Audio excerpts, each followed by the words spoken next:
The next challenge is called, is the number even or odd? The directions are to create a function that takes a number as an argument and returns the string even for even numbers and the string odd for odd numbers. The examples make this very clear. You can see 3 returns odd, 146 is even, and 19 is odd. And we all know our even and odd numbers. But the trick is, how do you make the computer do this for any parameter that you would pass in?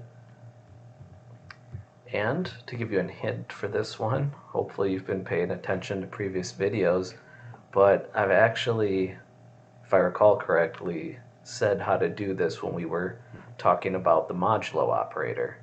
So if you think back to that, maybe that's a helpful clue for you. You can do some Google searching as necessary. I'm going to move over to the coding part, but before we do, one important thing that's a little bit different about this is that we're returning a string with even or odd, and we talked about how important it is to observe case, to be case sensitive, so we don't want to capitalize any letters in here just in case. I'm sure the tests are set up to grab that exact text. We can check. Yeah. So capital E, they're not gonna like that. So anyway, we'll get on to the coding.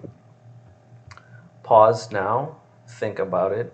Even if you can't come up with the answer, it's a good exercise to stretch your brain and think about it, and it's perfectly fine to go looking for resources online too. Okay, without further ado, we'll get into this. I'll do a little bit more verbose way of solving the problem first to make it easy to follow, and then we'll do the really short one-liner at the end. So to start, we'll do it like this. If num, remember our friend modulo, 2 equals 0.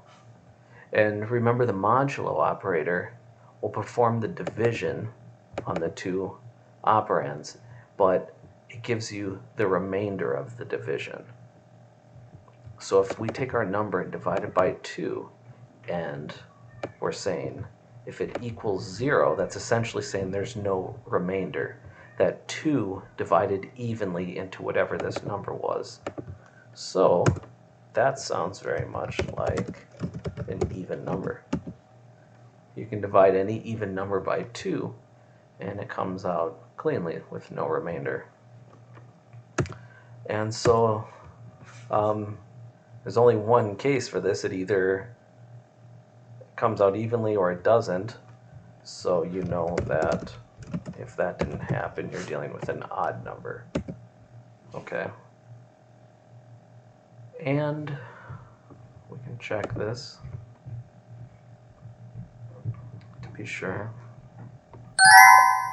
And it's happy there. And this is fine. I wouldn't write it like this. We're going to go down to the one-liner. Before we do that, one thing that I want to point out is that you'll see a lot of people do this kind of thing. They'll go if else, and that's common to have if else scenarios, but the problem is that you're just returning a value here. So if it's true, you're out by the return statement. You're out of the method already, and it's just really not even necessary to write this else. It doesn't factor in at all, so it won't hurt anything, but it's just redundant. A lot of the nice IDEs will warn you when those are in place. They'll give you a little squiggly line underneath it, and you can get rid of it, and so I like to do that. So I suppose sub-challenge 2 would be to pause the video, figure out how you can do this in one line, and do that now if you would like. Otherwise, I'll get into it. I'll get rid of this whole thing. Okay, we need to return a string. Now let's do it in one line. We know we need the num modulo 2 equals 0. That's going to give us a Boolean of whether or not the operation, or I should say the number passed, was even or odd. So we're going to introduce something else here, this little ternary operator. It's a question mark. And the first case you give after it corresponds to the true case, and the second one will apply to the false case. And these cases are differentiated, divided by a colon. So you notice I got this sort of Boolean result. It has to evaluate to a true or false, and that's what the question mark deals with. You know, it's a true or false, and that's what this boils down to. And so if it is true, I want it to return even, and if it's false, I want it to return odd. And so we kind of pack everything here into one line that I still find very readable.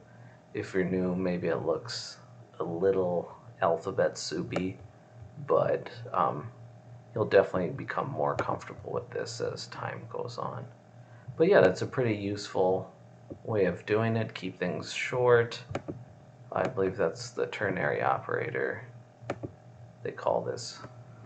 Feel free to look more at that if that's still confusing.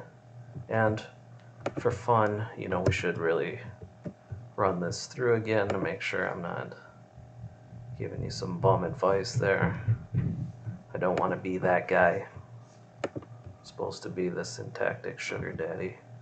So let's check this too and make sure this works out. Come on, checker.